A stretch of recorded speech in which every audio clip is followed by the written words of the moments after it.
So, ayan guys. Need natin ng 2 eggs. Or mas marami. Ayan. Babatiin lang natin. Then, nilagyan lang natin ng salt at saka pepper powder.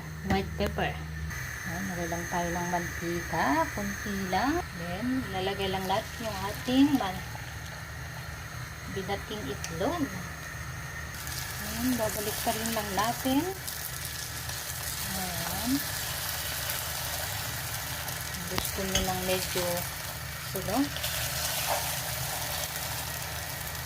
Pwede nyo namang i-adjust yung luto nyo guys. Ayan. Okay na.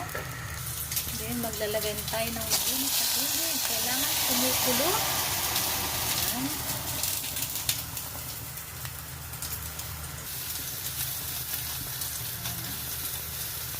Ayan natin durog-durugin. At tayo maglalagay ng chicken stock.